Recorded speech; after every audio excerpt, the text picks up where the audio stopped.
तो दोस्तों नमस्कार नमस्कार नमस्कार, क्या हाल है आप लोगों के। आई होप आप सब मज़े में हो यार। तो इंडिया का अगला फ्रेंडली मैच होने जा रहा है थाईलैंड के खिलाफ। 4 जून को ये मैच खेला जाएगा बैंकॉक के तमासात स्टेडियम में। ये एक सिर्फ फ्रेंडली नहीं है भाई साहब, ये मैच हमें दिखाएगा कि एशियन कप क्वालिफायर के लिए हम कितने तैयार हैं, है ना। तो चलिए आज के वीडियो की तरफ बढ़ते हैं, फुल प्रीव्यू करते हैं, team news and tactical breakdown करते हैं। तो उससे पहले दोस्तों please don't forget to like, subscribe and share. तो चलो स्टार्ट करते हैं। सबसे पहले बात करेंगे हमारे नेशनल टीम के फॉर्म के बारे में, because it's important to know our national teams form. देखो नेशनल टीम के बारे में हमने बहुत सारे तारीफ किए हैं, बहुत सारी बुराई किए हैं, but let's be real in this video. हमारी फीफा रैंकिंग, देखो फीफा रैंकिंग मैटर नहीं करते, वैसे हमने पहले भी आपको बोला है, but still FIFA ranking is 127 compare to Thailand 99। तो यार देखो थाईलैंड का फॉर्म एंड इंडिया का फॉर्म अगर आप देखोगे तो इंडिया जो है पिछले 5 मैच में एक भी मैच हारा नहीं है। But it's of no use, क्योंकि हम एक मैच जीते हैं अगेंस्ट मालदीव्स, बाकी के 4 मैच हमने ड्रॉ किया है भाई साहब। कुछ उखाड़ा भी नहीं है वैसे, हारा नहीं है तो। बट देखो एक चीज़ है, मालदीव्स के अगेंस्ट ऑफ कोर्स एक लो साइड टीम है, उनके अगेंस्ट थोड़ी सी अटैकिंग फेयर दिखी थी। बट अगेंस्ट बांग्लादेश जब एक अच्छी तगड़ी मिडफील्ड थी इंडिया के सामने, the midfield was not able to counter, या फिर हम लोग जो है चांसेस क्रिएट नहीं कर पा रहे। इवन तो अगर हम लोग चांसेस क्रिएट कर रहे हैं तो final touch and final delivery India की बहुत ही खराब रही है भाई साहब।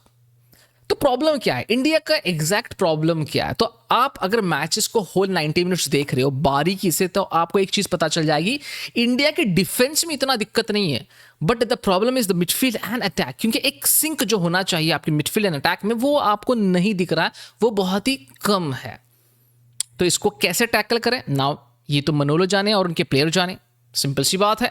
बट अगर आप फिर से मैक्रो एनालिसिस करोगे गेम को, तो इतना आपको पता चल जाएगा कि हमारे प्लेयर्स जो हैं चांसेस क्रिएट भी नहीं कर पा रहे और चांसेस ले भी नहीं पा रहे।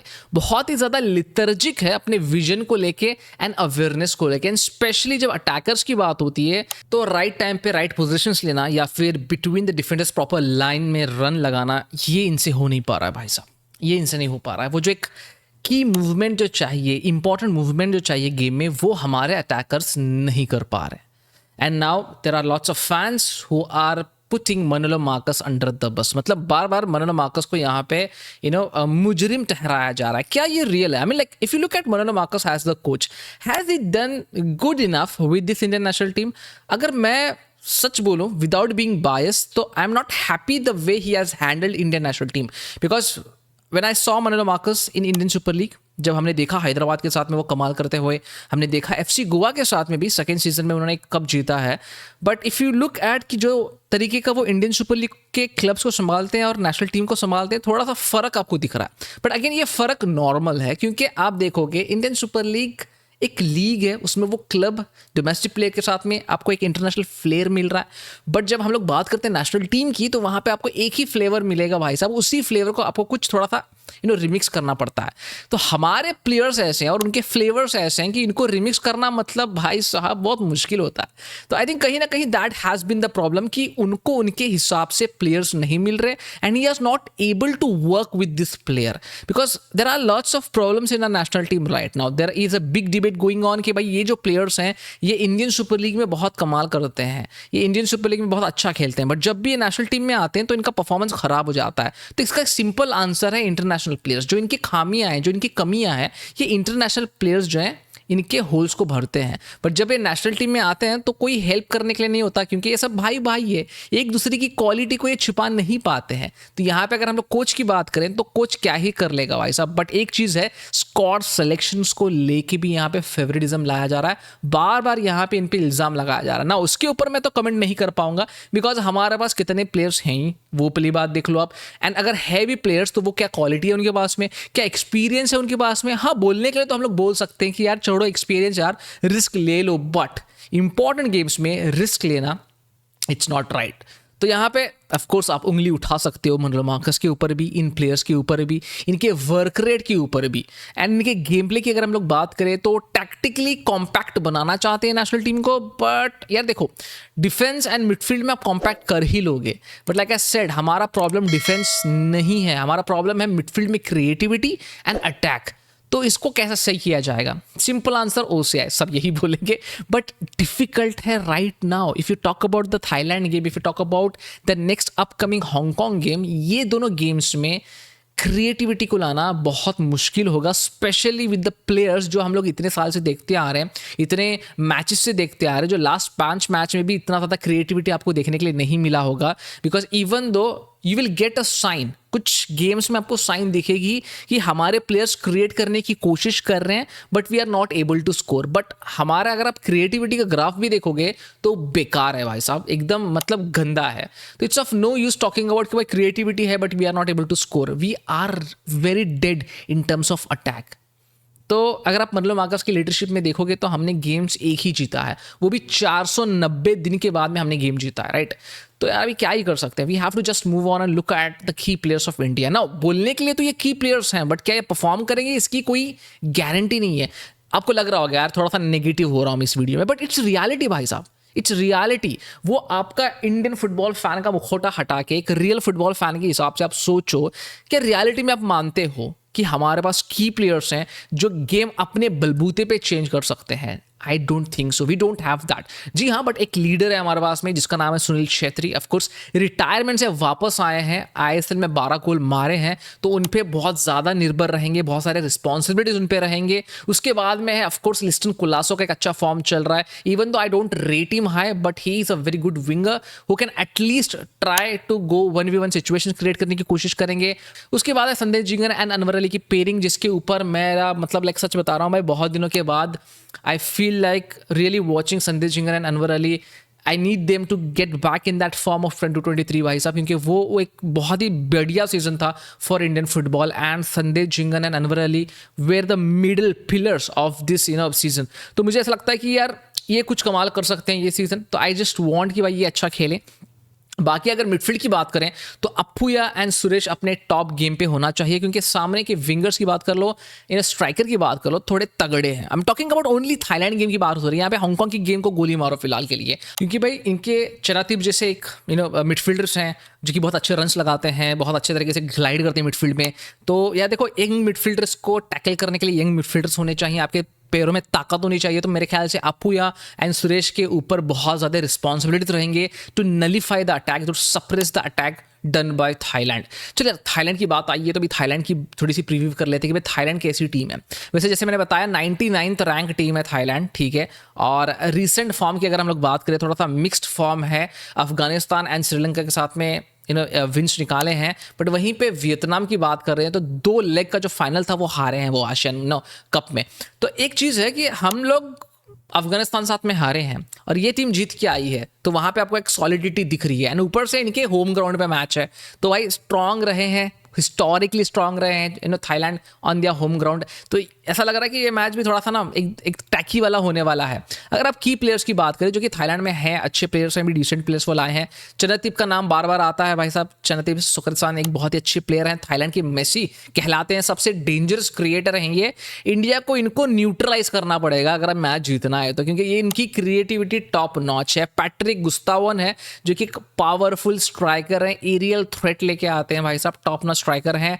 पिरादोल चेमरास्मी है जो कि एक थाई लीग में 4 गोल ऑलरेडी मार चुके हैं, 4 असिस्ट भी दे चुके हैं। इनके मिडफील्ड गेम है भाई साहब, एक टॉप नॉच फ्लेयर आता है, ऑफ कोर्स एक मिडफील्ड इंजन है ऑफ थाईलैंड। उसके बाद में बात करें निकोलस मिकलसन की, तो भाई एक अटैकिंग फुलबैक है, कोलासो के अपोजिट में खेलेंगे तो इनमें एक बैटल चला रहेगा भाई साहब, मज़ा आएगा ये बैटल देखने के लिए। तो इन पे ज़रूर नजर रखना, क्योंकि विंग पे चैलेंजिंग बैटल्स हमको देखने के लिए मिल सकते हैं। तो अभी प्लेयर्स की बात हो ही रही है, तो I want my Indian team to line up like this. चलो देखते हैं, सीधा जाते हैं टैक्टिकल बोर्ड पे एंड इंडियन नेशनल टीम की कुछ मैं ऐसा सेटअप देखना चाहूँगा यहाँ पे। मैं ज़्यादा चेंजेस नहीं चाहूँगा, I just want to build on this team for the Hong Kong game also. देखो ये गेम जैसे मैंने बताया भाई साहब, इट्स इम्पॉर्टेंट। हांगकांग गेम जितना इंपॉर्टेंट है ये भी गेम उतना ही इंपॉर्टेंट है, क्योंकि यहाँ जो आप गलतियाँ करोगे, यहाँ पे गलतियाँ करना अलाउड है, यहाँ पे गलतियाँ आपकी माफ़ किए जाएंगे, आप इस गलतियों से सीखोगे। बट हांगकांग गेम में गलतियाँ करना अलाउड नहीं है भाई साहब। That's why I am saying this game is really important to understand each other, to bring that cohesion, क्योंकि भाई ये कोहेसिव यूनिट है नहीं। Let's be real, let's be very real, ये कोहेसिव यूनिट है नहीं। इनके इनके बीच में अंडरस्टैंडिंग नहीं है, तो ये अंडरस्टैंडिंग लानी पड़ेगी और ये गेम सबसे अच्छा गेम है to bring that understanding, to bring that cohesiveness. तो I am going with Vishal Kaith, Bose रहेंगे मेरे left back, Anwar Ali and Jhingan की पेयरिंग होनी चाहिए। राइट में आई फील बोरिस से आगे आशीष खेलेंगे ऑफ कोर्स। मिडफील्ड में बिकॉज जैसे मैंने बताया भाई साहब कि जो थाईलैंड के अटैकर्स हैं अच्छे अटैक करते हैं, क्रिएटिविटी लाते हैं गेम में, तो I want Toro to start. El Toro हमारे जो हैं सुरेश सिंह वांगजाम, अपुया स्टार्ट करने चाहिए। ऑफ कोर्स थोड़ा सा डीप भी खेल सकते हैं Apuia, as a play makers भी बहुत अच्छा कमाल कर सकते हैं।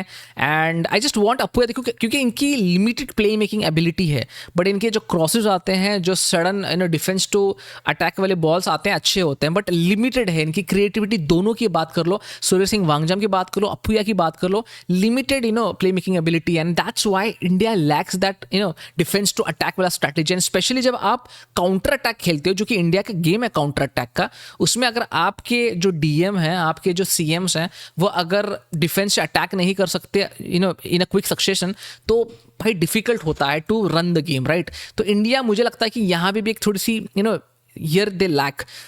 Anyways, ब्रैंडन है एज अटैकिंग मिडफील्डर, लिस्टन है लेफ्ट विंग पे, राइट विंग पे चांगते को ही रखना चाहूंगा मैं। सुहेल को इस गेम में मैं मौका देना चाहूंगा, इवन तो देखो छेत्री ऑफ कोर्स खेलेंगे ये गेम। I want Chhetri to come after 65-70 minute, I really want that, क्योंकि तब भी उनके पास 20-25 मिनट है जब वो अपना एग्जैक्ट एबिलिटी दिखा सकते हैं। He haves that power to play 25-30 minutes in peak of his game. But I want a young striker like Suhel to start this game, get that blood flowing, get that juices flowing. तो ये सही होगा scenario, just play Suhel up front भाई साहब, let's say fuck it and let's play Suhel over there. तो ये मेरा system है 4-2-3-1 का नॉर्मल जो मनोरमा का सिस्टम लगाते हैं। तो I would be really happy अगर ये प्लेयर्स खेलें, इक्वल चांसेस मिलेंगे। ऑफ कोर्स जैसे बताया सेकंड हाफ में जो आपको बहुत सारे चेंजेस देखने के लिए मिल सकते हैं, बट यार I just want Suhail to play up front, to have kind of extra backup जब when the time comes calling, right? तो उसके बाद हम लोग थोड़ी सी बात करते हैं कि भाई ये जो सिनारियो है या फिर ये जो टैक्टिकल बैटल है, क्या होगा, ये क्या स्ट्रैटेजी होगी, because I think this game is battle of strategies in my opinion.